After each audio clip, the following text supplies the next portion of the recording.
There is a verse in the Quran that is used invariably by Mohammedan apologists that, if anyone slew a person, unless it be for murder or for spreading mischief in the land, it would be as if he slew the whole people. And if anyone saved a life, it would be as if he saved the life of the whole people. Are they being truthful?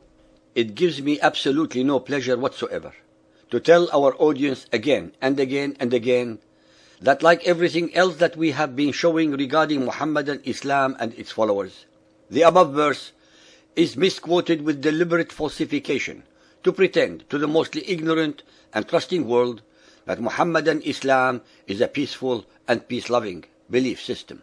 We heard this verse recited by Iqbal Sakrani of the Muslim Council of Great Britain in public, in Trafalgar Square, in front of millions of viewers after the London suicide bombings on the 7th of July 2005. This was in response to the fact that the suicide bombers were Muhammadan Muslims, raised, educated, and taken care of by the tax-paying people of Britain, and in return, with typical loving Islam, they mass-slaughtered innocent civilians in the name of Allah. All of a sudden, the Muslim Council was galvanized into action to distance itself from such barbaric acts and blame the so-called radical Muslims for these misdeeds.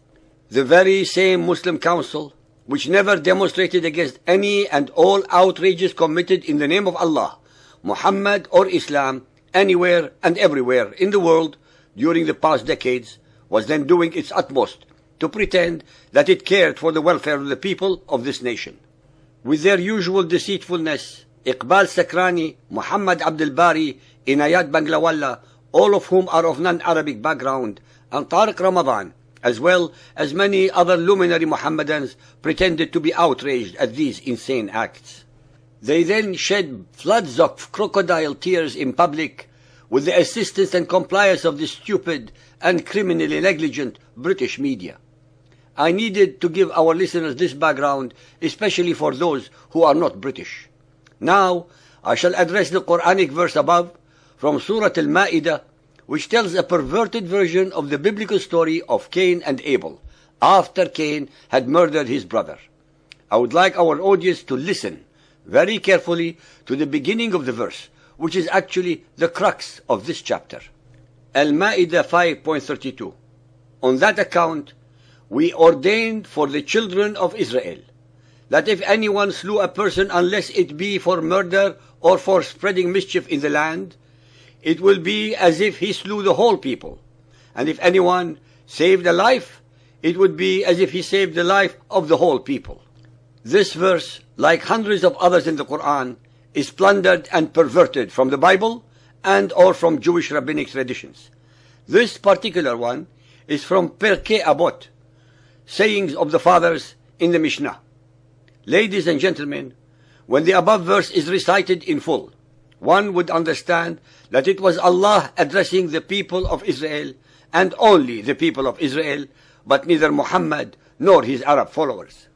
By deliberately, willfully, and with aforethought cutting out, we ordained for the children of Israel, Iqbal Sakrani and all the others who quoted and still quote this truncated verse changed the perception of the unwary listeners and made them believe that it is part of peaceful Muhammadan Islamic teachings.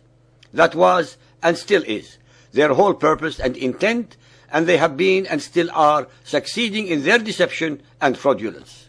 If any of you need further proof, you can look at hundreds upon hundreds of Muhammadan preachers on YouTube who quote the truncated, edited, or perverted version only of this verse. If this action is not dishonorable, what is?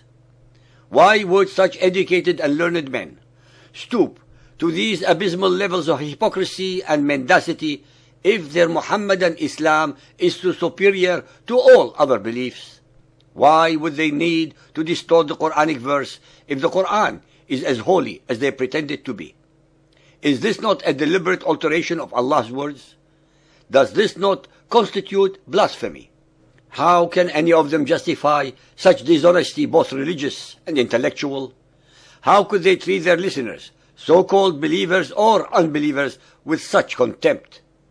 Since Muhammadan Muslims can do this shameless and systematic editing in the 21st century, in front of millions of people, then how dare they tell us that the Quran that we have today has never been altered in the last 1400 years?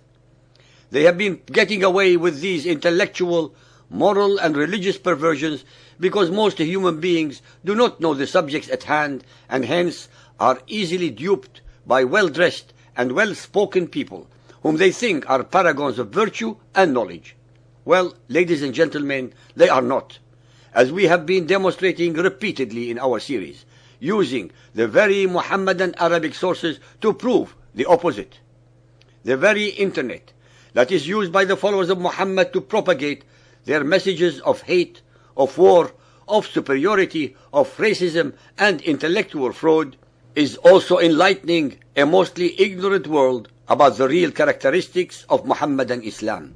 In fact, the internet shows all their depraved behavior of mass murder, kidnappings, beheadings, stoning to death, genital mutilation, desecration of all kinds of holy places, etc., etc., perpetrated upon both unbelievers as well as other believing sects of Muhammadan Islam.